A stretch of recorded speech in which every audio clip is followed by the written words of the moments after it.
하나님의 말씀은 창세기 12장 말씀입니다. 창세기 12장 1절부터 3절까지 말씀입니다. 제가 그 예배를 드리는 한 어떤 교회에서도 마찬가지인데 절대로 제가 찬양을 예배의 말씀을 비춰주는 일은 절대로 없습니다. 그거는 뭐 한 사람의 뭐 신앙적인 고집이라고 할까 이제 그런 건데 현대 교인들이 여기 계신 분들은 안 그렇지만 일주일에 성경 펼칠 수 있는 날이 주일날 하루인 분들이 많은데 근데 그날마저 여기 와서 띄워주면 성경을 펼칠 가능성이 전혀 없는 분들이 너무 많은 시대를 우리가 살고 있기 때문에 정말 그 말씀이 거기에 있는지 나중에 이제 우리가 시간 되면서 말씀드리지만은 내비게이트의 더슨 트로트맨 같은 경우가 이제 그렇게 회심할 때 이제 그런 과정을 겪었는데 그렇게 암송을 해놓고 나서도 그 말씀이 여기에 있는지 몰랐다는 거예요. 그러니까 펴본 적이 없기 때문에 한 구절 한 구절 했기 때문에 그래서 우리가 성경은 여기 다 찾아서 같이 이렇게 읽고 또 같이 그 말씀이 거기에 있나 하는 것을 같이 보도록 하겠습니다. 창세기 12장 1절부터 3절까지 말씀입니다. 창세기 12장 1절부터 3절까지 말씀입니다. 같이 합독하십니다. 여호와께서 아브라함에게 이르시되 너는 너의 고향과 친척과 아버지의 집을 떠나 내게 보여줄 땅으로 가라. 내가 너로 큰 민족을 이루고 내게 복을 주어 내 이름을 창대하게 하리니 너는 복이 될지라. 너를 축복하는 자에게는 내가 복을 내리고 너를 저주하는 자에게는 내가 저주하리니 땅의 모든 족속이 너로 말미암아 복을 얻을 것이라 하시니라. 아멘. 한 구절 오늘 본문을 더 읽습니다. 요한계시록 7장입니다. 요한계시록 7장 9절부터 말씀 12절까지 말씀을 읽어보겠습니다. 9절부터 12절까지 말씀입니다. 요한계시록 7장 9절부터 같이 다시 한번 공독합니다. 이후에 내가 보니 각 나라와 족속과 백성과 방언에서 아무도 능히 셀 수 없는 큰 무리가 나와 흰 옷을 입고 손에 종려가지를 들고 보좌와 어린 양 앞에 서서 큰 소리로 외쳐 이르되 구원하심이 보좌에 앉으신 우리 하나님과 어린 양에게 있도다 하니 모든 천사와 보좌와 장로들과 네 생물의 주위에 서 있다가 보좌 앞에 엎드려 얼굴을 대고 하나님께 경배하여 이르되 아멘. 찬송과 영광과 지혜와 감사와 존귀와 권능과 힘이 우리 하나님께 세세토록 있을지어다. 아멘 하더라. 아멘. 그저께 준비 모임을 우리가 좀 가지면서 이런 말씀을 나눴습니다. 저는 원래 설교를 할 때 훈련을 그렇게 받았어요. 원고를 마지막 토시까지 다 쓰는 사람이에요. 그렇게 이제 훈련을 받았고 또 그게 맞다고 생각하는 사람이에요. 그렇기 때문에 성경 설교를 다 이제 토시까지 쓰는데 제가 우리가 예배를 시작하면서 한 몇 주가 될지는 모르겠지만 성령님이 인도하시는 대로라고 하는 이제 그런 마음으로 제가 이제 다음 주에 무슨 설교를 해야지 이렇게 정하는 것이 아니라 하나님께서 인도하시는 대로 성경을 펼쳐서 그래서 오늘 원고가 없어요. 원고 없으면은 얘기를 길게 못하는 사람인데 오늘 예배가 상당히 길어질 것 같습니다. 이게 말이 되나요? 네. 그래서 이제 몇 주 동안은 좀 이제 그런 마음으로 제가 그게 이제 우리가 함께 추구하는 그 교회의 성령의 일하심과 그 음성을 듣는 좀 자유로운 이런 것들을 위해서 제가 일부러 좀 이제 그렇게 이제 마음 먹었는데 우리 전도사님이 다음 주 설교를 이렇게 미리 이제 말씀해 주셔서 주기도문에 대해서 제가 이제 말씀을 드리도록 그렇게 다음 주에는 주기도문에 대해서 말씀을 드리도록 하겠습니다. 그래서 우리 오늘 이제 읽은 본문의 말씀 우리가 너무나 이제 잘 아는 창세기 12장 1절부터 3절까지 그다음에 요한계시록은 잘 펼쳐보시지는 않겠지만 그래도 요한계시록의 이 장면은 참 유명한 그 하늘에 하나님께 예배하는 그런 이제 장면입니다. 한국 사람은 그 5,000년이라는 그런 역사가 있잖아요, 그죠? 그래서 우리는 단일 민족이고 흰 옷을 사랑하고 이렇게 교육을 받았어요. 저는 그렇게 교육을 받았습니다, 옛날에. 그렇게 교육을 받아서 우리만의 독특한 우월한 세상에서 최고인 그러한 그 나라고 그러한 백성이고 그러한 개인인 줄 알고 살다가 미국에 제가 25년 살면서 정말 버려야 될 그 교육 방침이 그거구나. 외국에 나가서 어울려 살지를 못해요. 왜냐면 우리 너무 네모네. 네. 너무나 네모내세요. 다른 세상에 보니까 우리는 네모나지만 다른 데는 동그라미고 세모고 이렇게 많잖아요. 그죠? 어울리지를 못해요. 그리고 동남아시아나 이런 외국인들이 참 우리 한국에 많이 오는데 그런 사람들 지하철 같은 데서 이렇게 듣다 보면 어떨 때 민망할 정도로 한국 사람들이 막 그냥 그 사람들을 차별하고 또 직장이나 어디에서든지 차별하고 이런 모습들을 봤을 때 정말 버려야 될 적폐 교육 1호가 단일민족이라는 말이 아닌가 이렇게 생각이 되죠. 그래서 우리가 함께 이렇게 어우러진다라는 것에 대해서 참 잘 못하는 경우가 많지 않은가 이렇게 생각이 돼요. 그러나 우리는 우리 역사가 5,000년 동안 지속이 되면서 우리 사람들의 심성 가운데 차곡차곡 있는 그러한 것이 종교에도 영향을 미쳐서 종교성을 이렇게 가지게 되는데도 아주 심각한 영향을 미치고 있어서 오늘 말씀의 제목은 우리 말씀의 제목 샤머니즘에서 복음으로라고 하는 오늘 첫 예배를 드리면서 제가 그 말씀의 제목을 다룬 이유가 있습니다. 우리 마음의 심성이라고 하는 것이요. 여러분 종교적으로 보면은 우리는 우리 바로 전에 한국을 지배했던 그러한 그 종교라고 할까요? 그게 뭐였어요? 유교가 있어요, 그죠? 유교라는 게 조선 시대 때 그 건국의 이념으로서 유교가 조선 시대를 지배했었던 이제 그러한 시절이 있었고 유교를 지나가서 그 전에 보면은 뭐가 있습니까? 고려 시대 때 불교가 고려 시대 또 신라부터 이제 통일신라부터 시작이 됐지만은 불교는 아예 고려는 아예 그냥 불교의 그런 그 정신으로 이제 나라를 다스리는 이제 그런 나라가 이제 고려가 있었습니다. 그래서 그 고려 이전에 불교 이전에는 대부분의 사람들이 이제 어떤 신앙과 종교심을 가졌습니까? 샤머니즘이라고 하는 그런 이제 종교심을 가지고 있는데 그것이 우리의 심성 속에 켜켜이 다 담겨져 있는 걸 우리가 직시하는 게 중요합니다. 그래야지만 오늘 교회가 무엇이 문제고 우리가 현재 당면한 그러한 엄청난 어떤 그런 그 원하지 않는 위기감을 다 느끼잖아요, 그죠? 그런데 그 위기감에 대한 실체를 우리가 정확하게 우리가 봐야 될 때, 우리 옛날에 이런 거 여러분 책 읽어보신 적 있습니까? 종교에 얽매이지 않는 그리스도인이라고 하는 거. 네. 그런데 실제로 오늘 제가 이런 제목 속에 부제를 단다고 하면 종교에 얽매이지 않는 그리스도인이에요. 그 말은 뭐냐면 그리스도인들은 종교 생활하는 사람들이 아니다라는 말을 많이 하잖아요. 그런데 그것이 어떤 내용을 담고 있는지에 대해서 우리는 생각해 보지 않기 때문에 실제로는 그러한 구호를 외치는 우리들조차도 종교 생활하고 있어요. 종교 생활하고 있지. 복음 안에서 복음이 주는 그 위대함과 자유함과 그것을 누리지 못하는 경우가 많이 있는데 그 제목을 하나로 치면 샤머니즘에서 복음으로지만 부제를 얘기하고 싶다 그러면 정말로 종교에 매이지 않는 그리스도인이라는 말이 무엇인가라고 하는 것을 오늘 우리가 함께 나누기를 원합니다.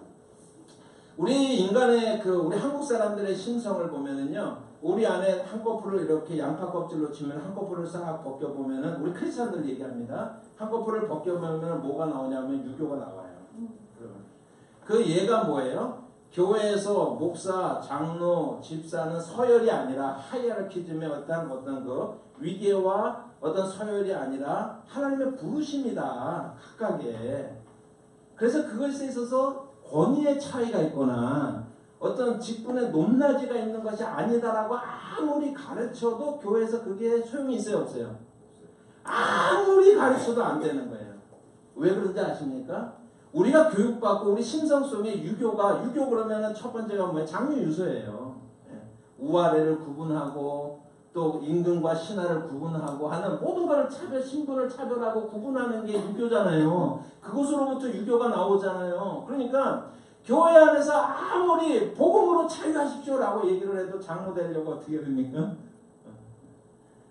막 돈을 쓰고 막 권사가 되려고 그렇게 돈을 쓰고 하는 그런 부분들이 우리 마음속에 있는 유교, 그 다음에 체면치레 이렇게 교회 안에요. 얼마나 많습니까? 그렇죠? 뭐 말씀 안 드려도 수많은 케이스들을 여러분들이 경험했고 생각을 할 수 있을 거예요. 그게 뭐냐 그러면 유교예요. 유교가 우리 교회 안에 들어온 겁니다. 이건 복음이 아니에요. 제가 이렇게 말하는 거는 복음이 아니라는 거예요. 유교는 복음이 아닙니다. 그런데 복음되게 하지 못하는 것은 유교라고 하는 그런 것들이, 그런 장유유서와 어떤 질서와 순서 이런 것들이 우리 마음에 들어와 있기 때문에 그게 이제 한 가지 이제 문제가 되고요. 그 안으로 들어가 보면 우리 한국 기독교 속에는요 불교가 많이 들어와 있습니다. 불교가 우리는 불교. 여러분 불교의 핵심은 뭐냐면은 철학적으로 표현하면은 인과율이에요. 그러니까 인과율. 쉽게 발언하면 모든 것에는 원인이 있기 때문에 결과가 있다라고 하는 것이거든요.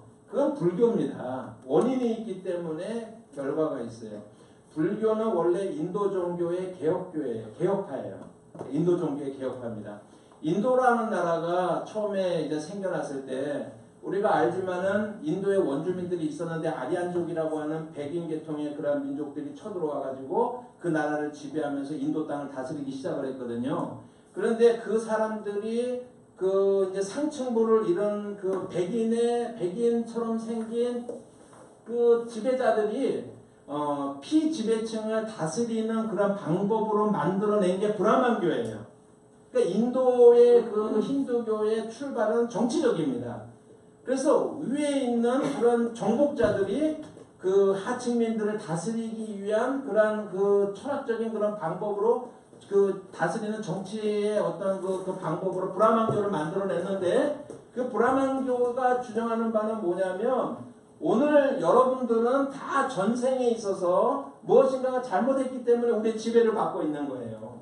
그래서 계층이라는 것, 카스트 제도라고 하는 것을 브라만교가 만들어내잖아요. 그걸 만들어내는데 인도에서 한 30년 선교한 분한테 이렇게 듣는데, 그 지역에서 30년 살았어요. 인도에서요. 그래서 사는데요, 그 동네 사람들 정말 숟가락까지 다 알 정도로 그렇게 친하게 지내는데, 이분이 어느 날 사역을 나갔다가 참 늦게 한 새벽 2시쯤에 들어오는데 처음 본 사람을 만나는 거예요.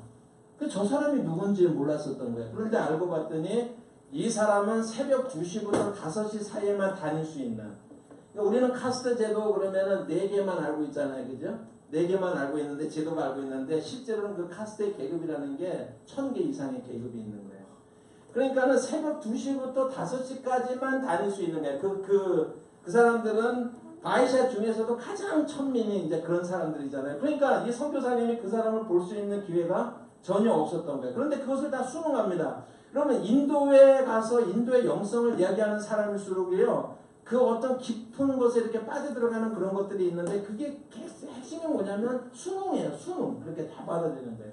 근데 그걸 왜 받아들이냐면요, 받아들여야지만 다음 생에 있어서 어떻게 하는 거예요? 더 좋게 태어날 수가 있는 거예요. 이게 원래는 정치 철학적인 그런 그 아리안족이 인도를 다스리는 방법이 종교화됐는데, 그것의 개혁파가 불교예요. 불교. 그러니까는 핵심은 뭐냐면 인과율이라고 하는 거예요. 오늘 문제가 있는 것은 과거에 뭔가 잘못했기 때문에 오늘 문제가 있는 거예요. 우리가 신앙생활을 하면서요, 너무나 많이 인과율 속에 빠져 있는 경우가 많이 있어요. 그걸 우리를 혼란스럽게 만들어요. 인과율의 그런 그 불교적인 그러한 모습들은요, 우리도 모르게 우리 몸속에 체험돼서 우리 마음속에서 있는데, 그것은 우리 신앙생활에 크게 해롭게 하는 그런 악적인 그런 요소다라고 하는 걸 우리가 좀 이제 우리가 인식을 해야 돼요. 성경을 보면 욥기서가 있는데, 욥기서를 읽을 때 욥의 세 친구들이 있죠, 그죠? 여러분 한번 성경 욥기서 한번 자세히 한번 읽어보세요. 욥 친구들이 좋은 말만 해요. 뭐가 잘못되어 있는지 몰라요. 우리의 오해 중에 하나는 욥은 고난을 당했지만 끝까지 원망하지 않고서 마지막까지 하나님 앞에 순전함을 바쳤던 사람이라는 그런 거짓말이 마치 진리처럼 모든 사람들에게 이렇게 우리가 그렇게 이제 당연하게 이제 알고 있어요. 근데 그거는 1장하고 2장 얘기예요. 1장하고 2장에서만 그렇고 3장에서부터는 안 그래요. 하나님 원망하고요, 내가 뭘 잘못했냐고 그러고요, 욥의 친구들 네가 잘못한 게 있으니까 하나님이 네가 회개하기만 하면 하나님이 부어주시고 회복시켜 주실 텐데 왜 회개하지 않느냐? 왜 그렇게 교만하게 마음을 돌같이 굳게 해서 그렇게 하느냐? 이게 욥의 이야기거든요. 그러면 욥의 친구들의 이야기를 들으면서 우리는 오해하게 되는 것이 뭘 잘못했는지 몰라요. 우리가 잘 구분이 안 가요. 왜 구분이 안 가는지 아십니까? 우리 안에 있는 불교적 요소 때문에. 인과율이 그만큼 우리 마음속에 깊이 사로잡아 있어요. 사로잡혀 있습니다. 욥기라고 하는 것을 우리가 볼 때 이걸 딱 이해하면 욥기를 팍 뚫을 수가 있어요. 핵심 단어를 이해하면은 그래서 인과율을 생각하면서 욥기를 읽으면 친구들이 보이기 시작합니다. 그 이야기들이요. 그리고 38장 이후에 보면은 하나님께서 욥을 어떻게 합니까? 하나님이 욥에게 뭐라 그래요? 너는 대장부처럼 허리를 동이고서 허리 힘주고서 한번 나한테 대답해봐 라고 하는 게 욥을 칭찬하는 게 꾸짖는 거예요. 꾸짖는 거예요. 여러분 욥처럼 오랜 그 고통과 고난 가운데서도 하나님을 원망하지 않은 사람은 왜 꾸짖어요? 그게 아니고요. 여러분 욥이 잘한 게 아니야. 그런데요 더 핵심적인 문제는 뭐냐면 욥의 친구들이 너무 잘못했어요. 신학적으로. 근데 우리가 보면 다 옳은 소리를 하는데 핵심이 뭐냐면 그 친구들은 네가 뭔가 잘못한 게 있으니까 오늘 하나님이 너를 책망하고 저주하는 거지. 네가 잘해봐라. 그럼 하나님이 복 주시지 않겠느냐라고 하는 게 욥기서거든요. 욥기의 친구들의 그런 이야기거든요. 제가 한 가지만 얘기할까요? 인과율대로라고 하면은 여러분 우리 가운데서 구원을 받을 만한 사람이 있어요, 없어요? 하나님이 원인과 결과라고 하는 착한 일이 있기 때문에 복을 받고 나쁜 일이 있기 때문에 권선징하게 그런 인과율적인 그런 불교적인 그러한 것으로 우리가 구원을 받았다고 그러면 우리 그렇게 배우잖아요. 그런 것들 때문에 구원받지 않았다는 거 배우죠. 그죠? 때때로 우리가 훈련과 하나님의 연단과 또 그 원인이 또 우리부터 나오는 것도 있고 여러 가지 이거는 악에 관해서는 그리고 우리가 당하는 고통에 관해서는 절대로 한마디로 말할 수가 없는 복잡함이 있지만 적어도 뭐냐면은요 신앙이라고 하는 것은 인과율에서 결정되지 않는다라고 하는 거예요. 여러분이 과거에 잘못했기 때문에 오늘 예수를 안 믿고 벌을 받는 것이고 잘했기 때문에 오늘 예수를 믿고 여러분들의 복을 누리는 것 그런 것이 아니다라고 하는 거예요. 그런데 우리가 많이 그렇게 사로잡혀 있는 것은 그래서 그런 사람들이 제일 많이 하는 것은 심은 대로 거두리라. 이런 것들도 이제 우리가 좀 깊이 봐야 되지만 이제 그런 흔하게 얘기해가지고요. 그런 인과율이 우리 마음속에 있어요. 우리도 모르게. 그래서 우리의 심성 속에 우리 신앙생활을 복음 안에서 자유하는 신앙을 방해하는 그런 요소들은 인과율이 있고 그것은 굉장히 불교적이다라고 하는 것을 말씀을 드려요. 그 심성의 가장 깊은 곳에 양파 껍질의 가장 중앙에 있는 게 뭐냐면 샤머니즘입니다. 샤머니즘의 특징은요 원시적이고 강렬해요. 이 말이 우리가 예술사적인 차원에서 보면 이것이 주는 강렬함이라는 게 있잖아요. 그죠? 그 강렬함이라는 게 원시적이고 원천적이고 색깔이 너무 강렬한 그것이 샤머니즘이 우리 마음속에 있는데 샤머니즘의 특징은 뭐냐면 다산과 풍요입니다. 다산과 풍요예요. 그래서 모든 그런 고대 종교들을 여러분들 보시면 다 뭐하고 연결되어 있냐면 다산과 풍요하고 연결이 되어 있어요. 그리고 그것을 위해서, 그러니까 그것이요, 이집트의 어떤 원시 종교의 형태건, 아니면은 무슨 팔레스타인 지역의 원시적인 종교의 형태건, 아니면 한국의 원시적인 종교의 형태건 간에 다 똑같습니다. 다 똑같아요. 샤머니즘이라고 하는 것은 다산과 풍요. 이 땅에서 잘 살고, 자식 많이 낳고, 이거에 초점이 맞춰져 있는데요. 이것이 강렬하다라고 하는 것은 우리 인간이 모두가 다 사실은 마음속에 추구하고 바라는 바이기 때문에 강렬한 거예요. 그 샤머니즘이 오늘 기독교를 정복하고 있습니다. 그래서 오늘날의 기독교는 기독교가 아니고 샤머니즘에 의해서 정복되어진 기독교 모습이에요. 그걸 다른 표현을 하면 기복주의 신앙이라고 표현이 되어지니까 그 뿌리로 치면 그렇다라고 하는 것입니다. 그래서 이 샤머니즘적인 그런 그 요소들이 우리를 강렬하게 그래서 신학교 중에서 프로스퍼레이트 티올로지라고 하는 형통의 신학이라고 하는 것은 제가 다시 말씀드리지만은 신학이라는 이름 붙이면 안 되는 거예요. 그러면요. 여러분 유사 제품은 정품하고 비슷하기 때문에 더 위험합니다. 오늘 우리 교회가 유사 제품을 정품처럼 알고 있기 때문에 오늘 교회가 이렇게 심각한 것입니다. 유사품은 정품이 아니에요. 그것은 사람을 낫게 해주는 것이 아니라 그것은 사람을 더 죽이는 거예요. 유사의 약품을 쓴다고 그러면 예를 들어가지고 그렇다고 하는 것은 그렇다고 그런 의미에서 우리가 얘기하는 것은 샤머니즘이. 근데 이제 한국의 종교를 전체를 보면은요, 샤머니즘이 여러분 불교 잡아먹었어요. 오늘날 불교가 옛날 불교가 아니에요. 원래 불교 가르침이 아닙니다. 샤머니즘에 물든 불교예요. 한마디로 말하면요. 우리 스님들이 제가 이제 기분 좋을 때 스님 그러고 저도 이제 LA에서 스님 친구도 있습니다만 맨날 이제 한잔 하면 제가 집에 태워다 주는 그런 역할을 하는 저는 이제 그런 역할을 하는데 이제 기분 나쁠 때는 스라고 불러요 제가요. 왜냐면 그 사람들이 저를 목사라고 그러더라고요. 목사님 안 그러고. 그래서 저도 스 그래요. 그래서 기분 좋으면 이제 스님이라고 부르고 이제 그렇게 이제 하는데, 여러분 불교는요 샤머니즘에 정복당했습니다. 그 불교만 했어요. 한국교회에서 불교는 의미가 없습니다. 지금 사실은. 유교는요, 한국 유교는요 샤머니즘에 정복당했어요. 그래서 유교도 원래 유교의 모습이 아니에요. 성균관 그 유림 출신들 그 사람들 이게 몇 사람들 보이는 그 모습 있죠. 강고한 그 모습들 있죠. 그게 유교적인 본래적인 모습이라고 치면 일반 유교라고 하는 것은 노골노골해가지고 다 어디에요? 샤머니즘에 잡아먹혀 있습니다.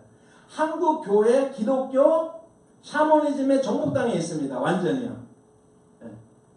그래서 그 정복당에 샤머니즘에 정복당해 있는 기독교를 회복시키는 것이, 그래서 복음으로 하여금 복음이 되게끔 만드는 것이 종교로부터 자유로운, 종교에 얽매이지 않는 그리스도인이 되는, 복음의 찬양 가운데서 춤출 수 있는 그런 핵심적인 것은 우리가 큰 그림으로 치면은 샤머니즘에 잡혀먹힌. 근데 이거 한국 종교는 기독교뿐만 아니라 불교 뭐 다 똑같아요. 여러분 권사님 연세 드신 분 우리 어머니 오늘 오셨는데 이제 80이십니다. 예, 우리 권사님, 우리 어머니 말하는 건 아니고, 예, 이렇게 권사님 한 분 하고요. 연세가 많으신 천주교에서 자매님 이제 한 분 이렇게 있고요. 그 다음에 불교 보살분 한 분 이렇게 이제 연세가 많은 분이 있어요. 그 다음에 이제 무교, 심지어는 무교인 사람들이 이렇게 있어요. 이렇게 얘기하는 주제를 보잖아요. 그러면 구분이 가게 안 가게요? 평상시 동네 골목에서 만나서 이분들이 나누는 대화가 구분이 가게 안 가게요? 구분이 안 가요.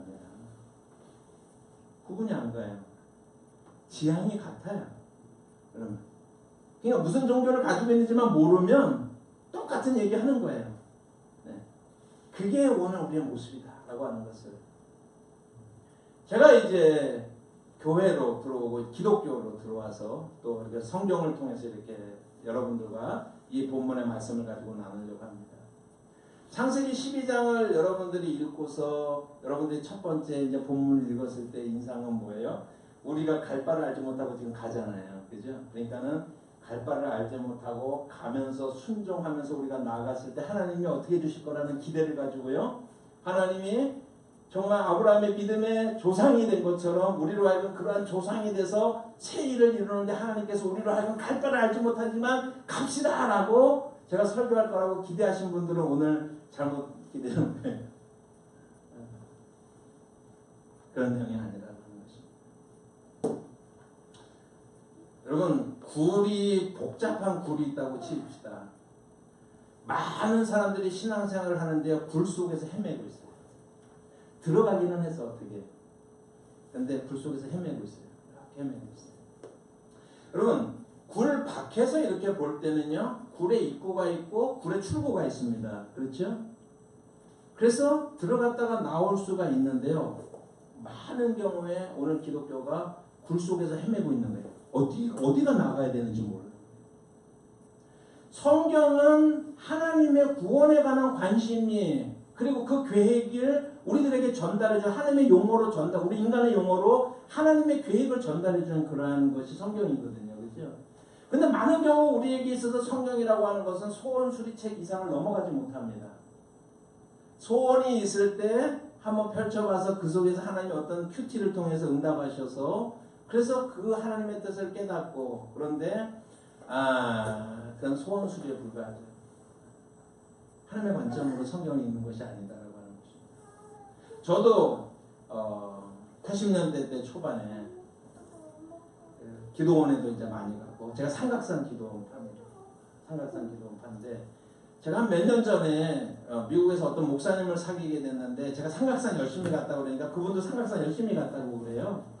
근데 삼각산의 그 원장분이 여자분이셨는데 이제 그분이 제가 이제 결혼을 하고 나서 첫날 밤을 하나님 앞에 드리자 그래서 기도원을 갔어요. 이렇게 기도원을 가가지고 기도하면서 첫날 밤을 이제 그래서 삼각산 기도원에 가서 이제 그래서 제가 이제 원장님 그 하룻밤 이렇게 머물 수 있는 방을 하나 드리고 왜 그러냐 그래서 신혼여행의 첫날인데 제가 전도사인데 제가 그 속에 거기 가서 기도를 많이 했기 때문에 좀 첫날을 내가 하나님 앞에 드리고 싶습니다. 그래서 그랬더니 이분이 이제 기도원이니까 저녁마다 예배하는데 전도사님 부부가 와가지고 오늘 이제 하나님 앞에 이제 기도하면 이제 드린다 그렇게 얘기를 하시는 거를 들었었는데 이분이 아마 제가 미국 오고 나서도 계속 그 얘기를 하셨었던 것 같아요. 이제 그분을 듣고서 그 이야기를 듣고서 어떤 분이 이제 미국에 와셔서 이제 그 삼각산 기도 원장이 계속 집회 때마다 그렇게 하나님 앞에 드려졌던 그러한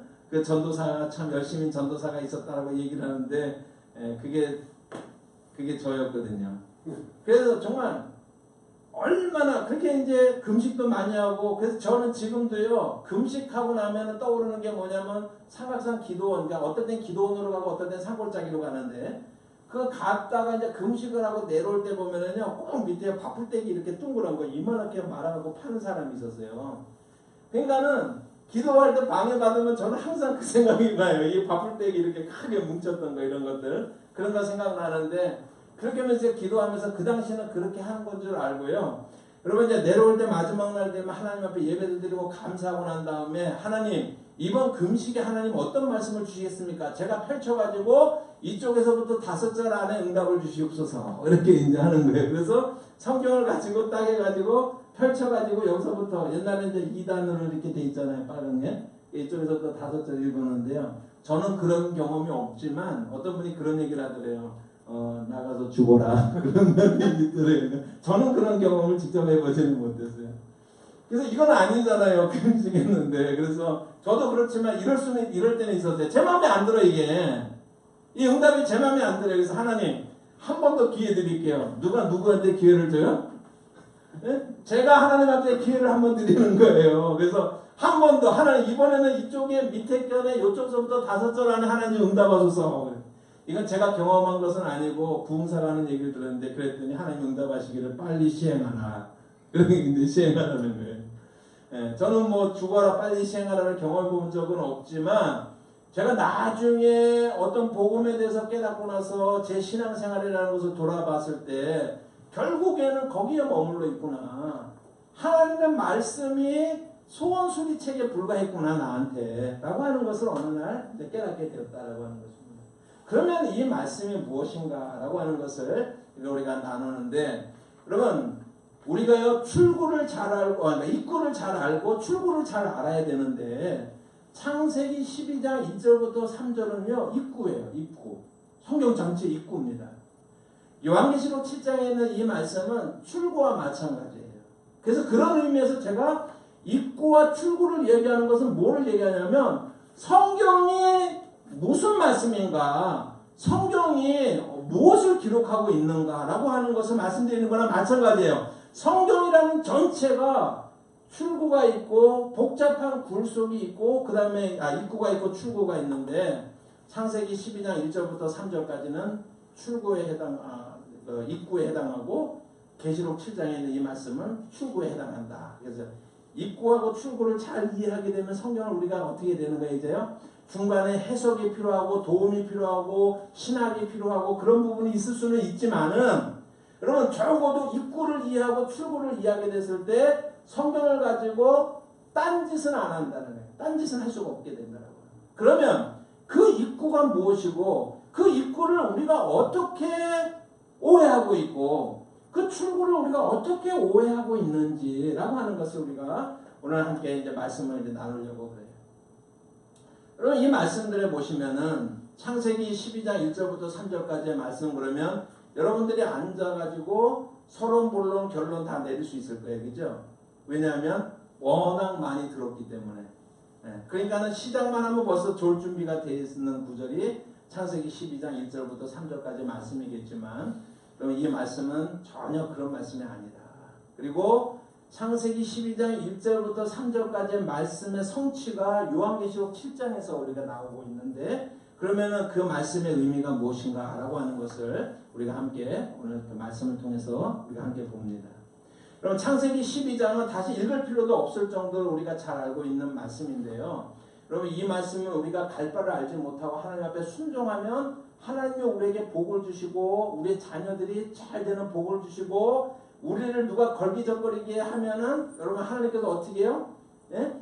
그 사람을 쳐버리고 환대하면은 복을 주는 이제 그렇게 우리가 성경을 이해하는데 이것은 전혀 잘못된 것이다. 제가 바이블 내비게이션이라고 하는 이제 우리 교회 이제 멤버들은 이제 그런 부분들 다 함께 공부할 그런 기회가 있겠지만은 그 강의를 통해서 제가 창세기 12장을 중요하게 생각을 하고서 하나님의 말씀을 역사적인 배경 속에서 제가 정확하게 이제 풀어드리긴 하는데 자세한 것은 우리가 그때 듣기로 하지만은 여기에서 이 말씀은요 아브라함이라고 한 개인이 하나님의 뜻에 위대한 순종과 출발을 했더니 하나님께서 그를 이렇게 복 주시더라라고 얘기했을 때 가장 많이 나오는 이야기가 누구예요?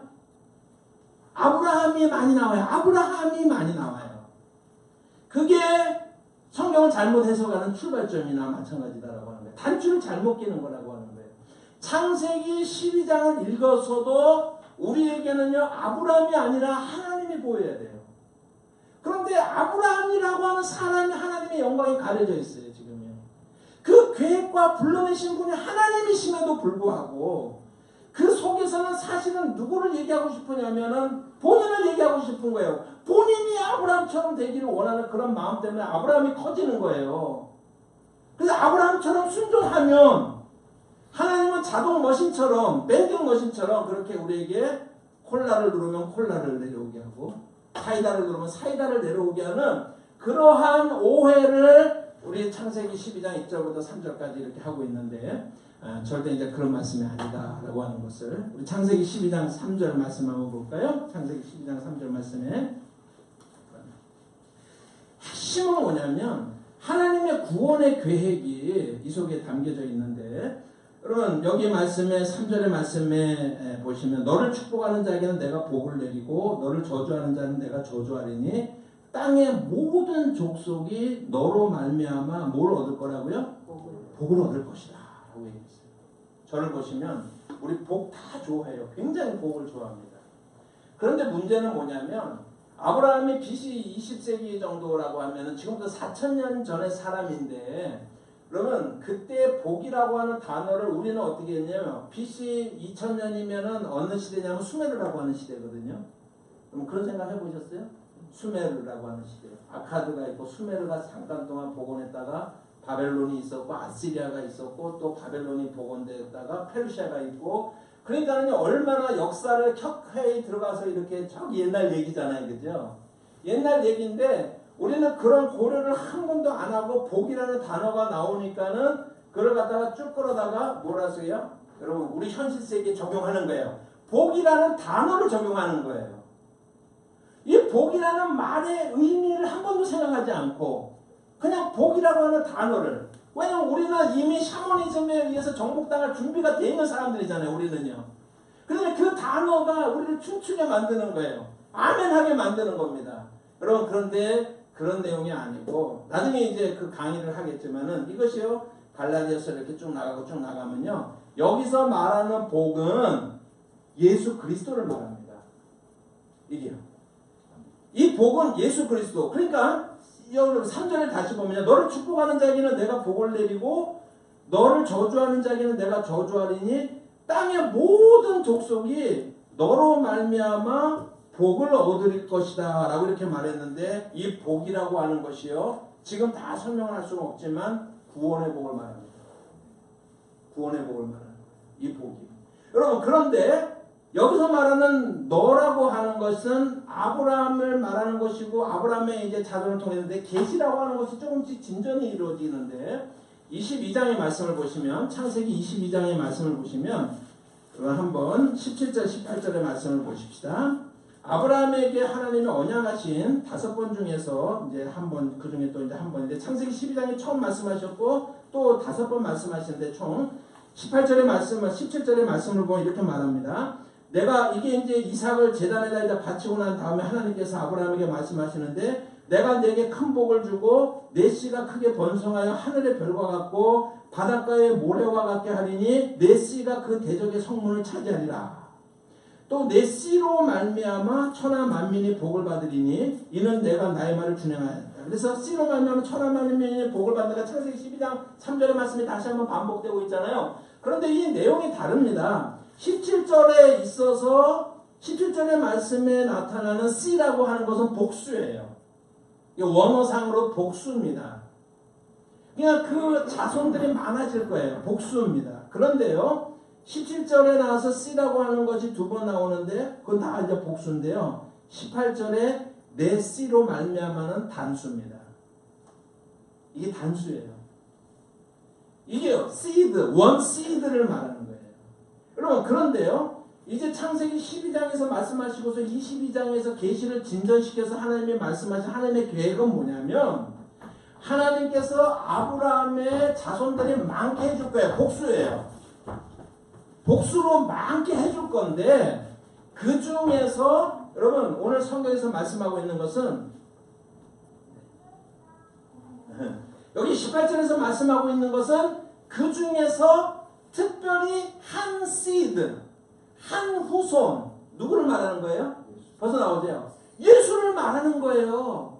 예수를 통해서 천하 만민이 복을 얻는, 이해하시겠어요? 앞으로 그걸 언제요? 예수님이 오시기 2000년 전에 아브라함을 믿음의 조상으로 불러내실 때, 그때 이미 하나님의 구원의 계획을 심어 놓으신 거예요. 그때 말씀해 놓으신 거예요. 그래서 네 자손들이 하늘의 별처럼 땅의 모래처럼 많을 것인데, 그 자손들이라고 하는 것은 오늘 우리 그리스도인들을 말하는 거예요. 우리 이렇게 모든 많잖아요. 그죠? 그런데 이것이 어떻게 가능했냐면, 아브라함의 후손으로 나타난 한 씨앗, 바로 예수 그리스도를 통해서, 그분을 통해서 천하 만민이 복을 받는 거예요. 그 복이 무슨 복이에요? 여러분, 아직도 세상에서 잘 먹고 잘 사는 복입니까? 그 복이 아니라는 거예요. 하나님께서 의도를 가지고 하나님의 거룩하신 목적과 세상을 경륜하시기 위한 방법을 가지고 아브라함을 불러내셨어요. 그거는요, 예수 잘 믿으면은 복 받고 자녀들이 많아진다. 이건 뭐예요? 철저하게 샤머니즘이에요. 이거는요, 복음이 아니고 하나님은 한 번도 그런 관심을 가지고 말씀하신 게 아니라고 하는 것입니다.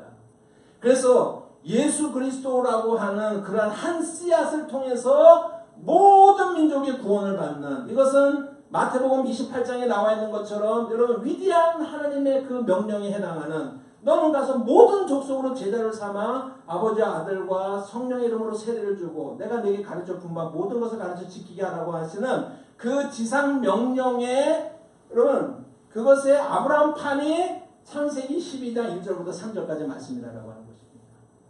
연결이 그렇게 돼야 된다고 하는 거예요. 아브라함은 그 약속을 받았죠. 그죠? 약속은 언약을 받았죠. 그죠? 아브라함은 그 약속이 이루어지는 것을 경험했어요? 못했어요? 아브라함은요? 아브라함 자기는 못 봤어요. 여러분, 우리가 아브라함처럼 복 받기를 원합니다 그러는데요, 정작 아브라함은 그 약속 받았어요? 안 받았어요? 못 받았어요. 여러분, 현찰이 아니었어요. 아브라함이 받은 적이 없어요. 그런 복을.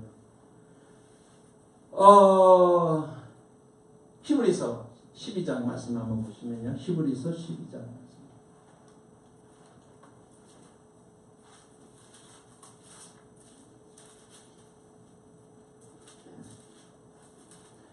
히브리서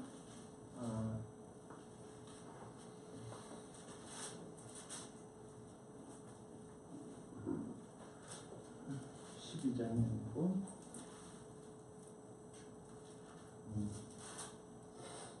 네. 히브리서 6장이에요. 6장 13절 말씀하고 봅시다.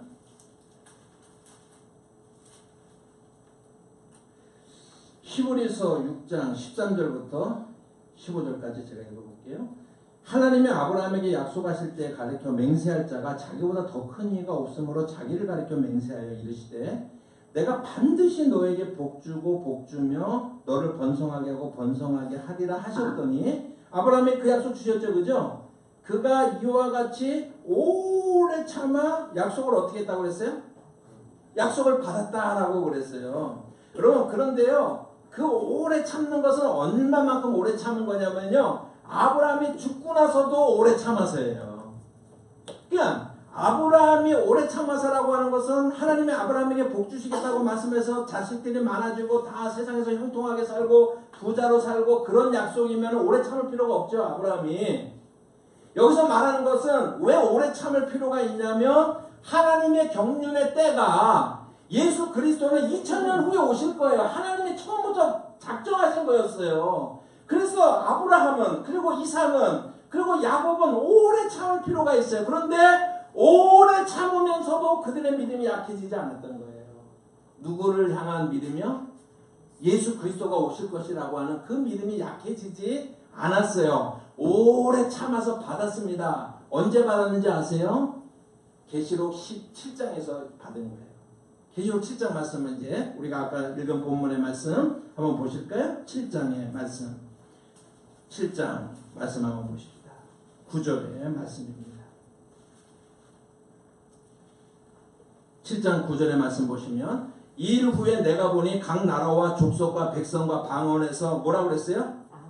아무도 능히 셀 수 없는 큰 무리가 나와 흰옷을 입고 도대체 이 아무도 능히 셀 수 없는 큰 무리가 어디에서 나온 것일까요? 창세기 12장하고 연결이 되는 거예요. 하나님께서 앞으로 예수 그리스도를 보내셔서 그로 말미암아 하늘의 별처럼 바다의 모래처럼 수많은 사람들이 복을 받게 될 것이에요.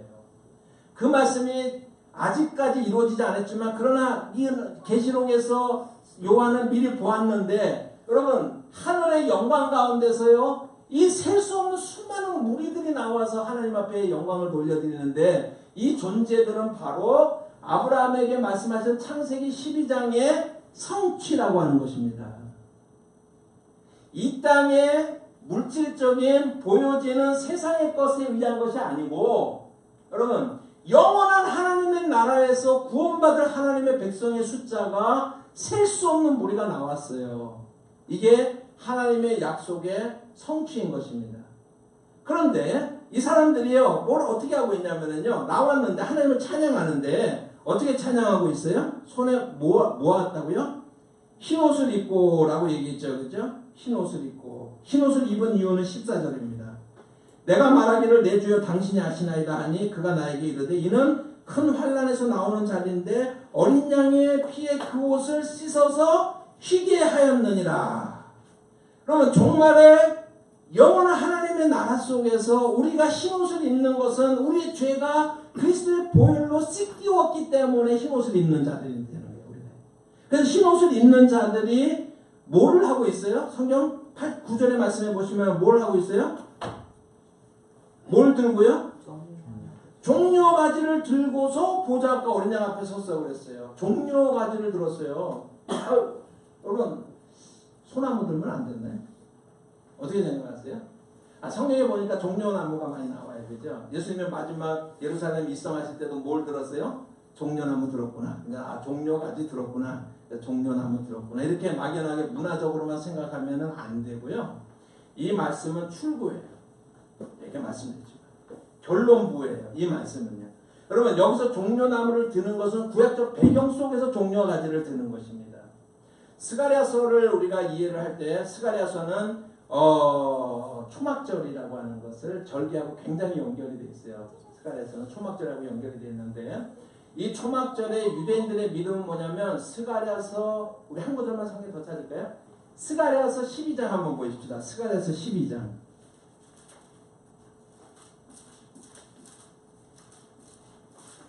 요즘은 제가 이제 나이가 좀 들어가니까 성경에 자꾸 이사 갈 때가 많아요. 제 기억으로는 12장인데 표 보니까 14장이네. 이사 갔네. 뭐가 이사 갔는지 제 기억이 이사를 갔는지 성경은 이사 갈 리가 없는데 스가랴서 14장이네요. 14장의 말씀 보니까 16절의 말씀 보십시다. 예루살렘을 치러 왔던 이방 나라들 중에 남은 자가 해마다 올라와서 그 왕 만군의 여호와께 경배하며, 누가 경배해요? 이방 나라들이 경배하며 초막절을 지킬 때가 올 것이라는 얘기예요. 땅에 있는 모든 족속 중에서 그 왕 만군의 여호와께 경배하러 예루살렘에 오지 아니하는 자들은 비를 내리지 아니할 것인즉, 만약 애굽 족속이 올라오지 않으면 애굽에게 비를 내리지 않고, 여러분 19절에 애굽 사람이나 이방 나라 사람이나 초막절을 지키러 올라오지 아니하는 자가 받을 벌이 이러하니라, 이렇게 말씀하고 있습니다. 저를 잠깐 보시면은요, 이사야서에도 이제 말씀하고 있지만은요, 유대인들의 그런 신학과 성경에 우리에게 말씀하는 것은 지금은 환난과 핍박 가운데 있지만은 장차 종말을 불러오는 분이 오셔서 메시아가 나타나서 그가 다시 한번 이스라엘의 왕권을 회복하고 하나님 되심을 주권을 선포하는 그런 나라를 이룰 것이라고 하는 믿음이 스가랴서 이 시대에는 있었어요. 메시아 사상이 있었단 말이에요. 메시아 사상이 있는데, 그러면 그 종말을 불러오는 분이 언제 올 거라, 이 말씀을 근거로 해서요, 그 종말을 불러오는 분이 언제 나타날 거냐면 이스라엘의 3대 절기 중에서 초막절에 종말을 불러오는 분이 나타나셔서 그 종말을 완성시킬 것이다 라고 하는 것이, 그것이 유대인의 신앙이고 그것이 신학이었어요. 초막절에. 여러분, 그런데 그 초막절을 어떻게 그래서 그들이 지키냐면요, 여러분 뭐 초막절은 이제 3대 절기는 8일 동안 지키면 안식일이 2번 끼겠죠, 그죠? 당연히요. 그래서 이 2번의 안식일을 용톱이라고, 이제 큰 구원이라고 이렇게 용톱이라고 이렇게 얘기를 하는데, 8번째 안식일은 매일같이 그들이 초막을 짓고서, 이제 초막절은 그들이 애굽에서 살았을 때 정말 종소리하고 그 가운데서 광야에서 40년 동안 비는 아니지만 어쨌든 그 광야에서 생활했던 것을 기념하기 위해서 너희들이 초막절을 지켜라라고 말씀했잖아요, 그죠? 그게 초막절입니다.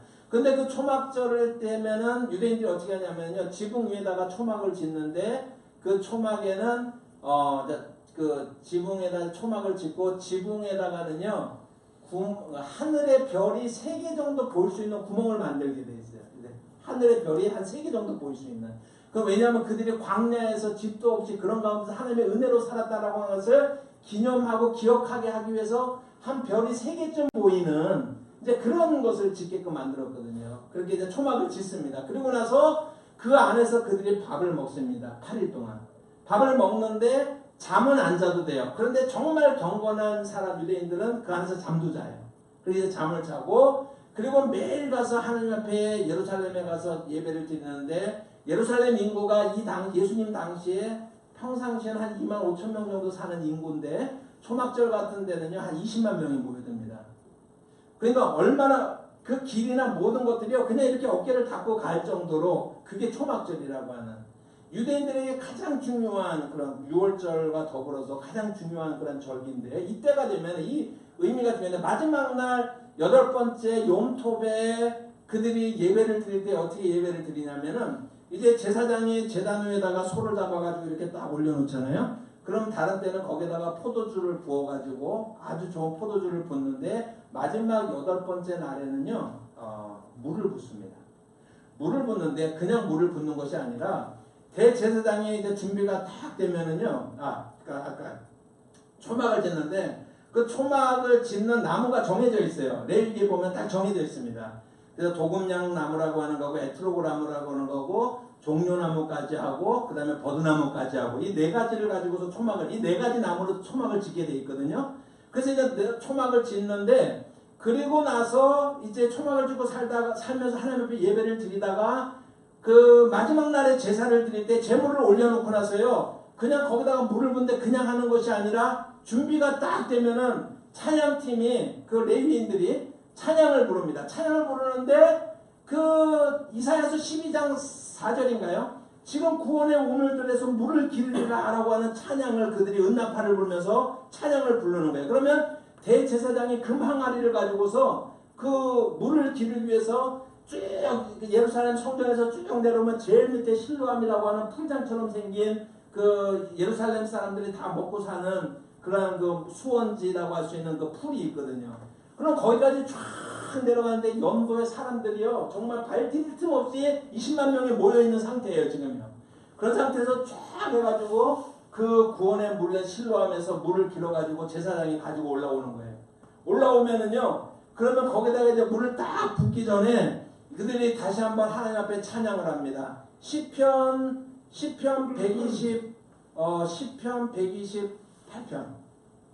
128편. 시편 우리 한번 내가지고 보십시다. 시편의 말씀. 시편 118편 죄송해요. 시편 118편. 내 말씀을 보시면은요 이런 말씀이 있습니다. 시편 118편 25절의 말씀을 그리고 이제 그 은나팔을 불면서 찬양팀이 또 한번 찬양을 하는 거예요. 시편 118편 25절이 뭐냐면 여호와여 구하옵나니 이제 구원하소서 여호와여 우리가 구하옵나니 이제 형통하게 하소서라고 하는 찬양을 막 부르는 거예요. 그러면은요 제사장이 그 찬양과 동시에 물을 이렇게 붓게 되면은 사람들의 손에 왼손에는 에트로그 나무라고 하는 나무를 들고 있고 나머지 아까 세 가지 나무 종려나무까지를 오른손에 들고 있다가 그들이요 막 흔들면서 하나님이여 지금 우리를 구원하소서 제발 이 외칩니다. 그 외침이 뭐냐면 호산나 호산나. 그 말은 뭐냐면 주님 그들이 종말에 초막절에 예배를 드릴 때마다 그 마지막 날 예배를 드릴 때마다 그들의 고백이 뭐냐면 종말을 불러오시는 분이여 속히 오소서라고 하는 고백이에요. 우리를 오셔서 우리를 구원시켜달라고 그때 외치는 게 호산나라고 하는 거 외치는 거예요. 이게 호산나 여기가 이제 호산나 라바라고 하는 호산나라고 이렇게 외치는 겁니다. 여러분 그런데 보세요. 이것이 종말론적인 언어라고 그랬잖아요. 출구에 관한 약속들이 중간중간에 계속 있는 거예요. 그래서 출구에 가보니까 계시록 7장의 말씀에 가보니까 여러분 이 수도 셀 수 없는 그 무리들 바로 아브라함에게 말씀하시고 언약하셨던 그 약속이 성취되어졌잖아요. 거기서요. 그 성취예요. 이게 입구고 출구입니다.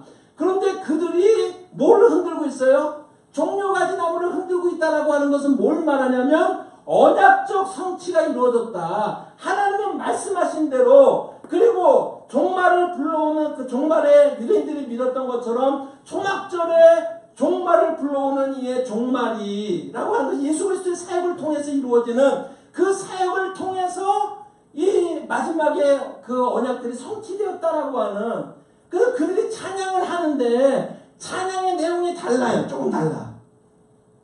예, 그게 뭐냐면 창세기 7장 계시록 7장 한 구절만 한 번만 더 봅시다. 7장 9절의 말씀을 보니까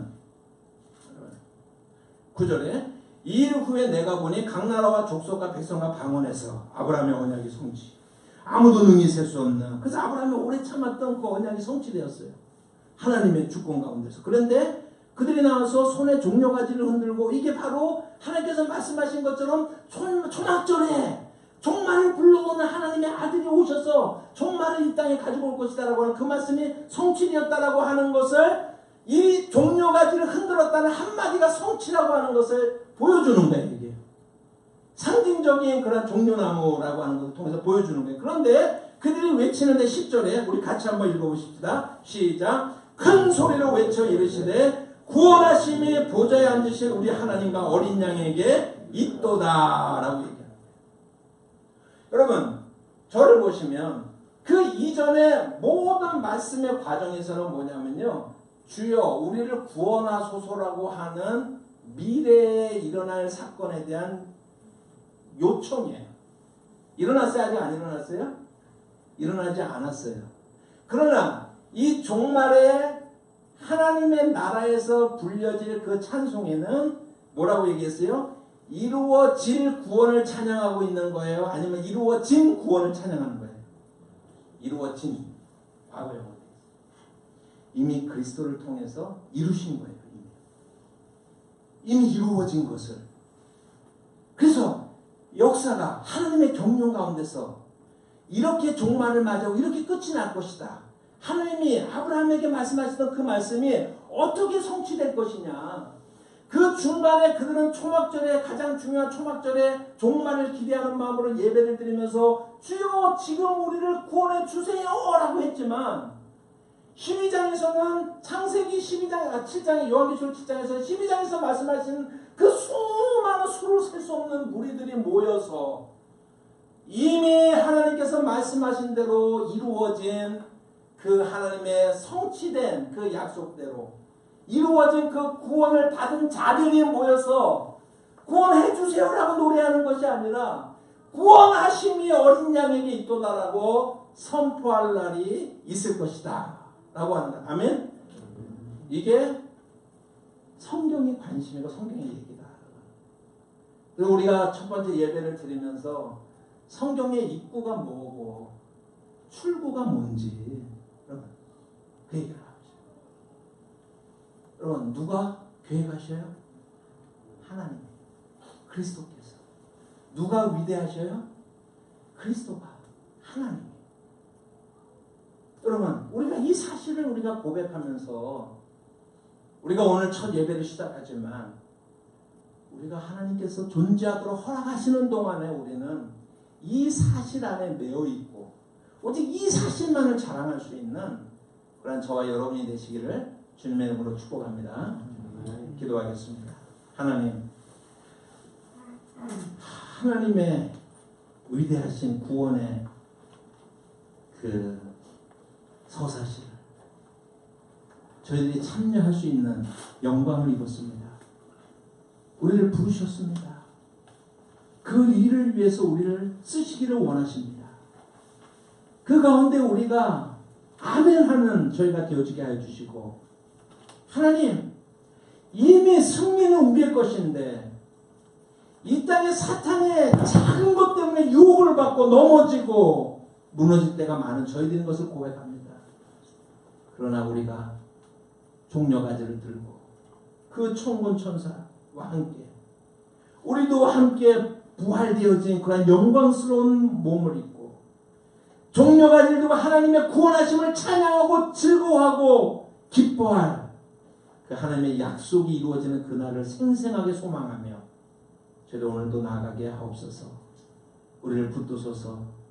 예수님의 이름으로 기도합니다. 아멘.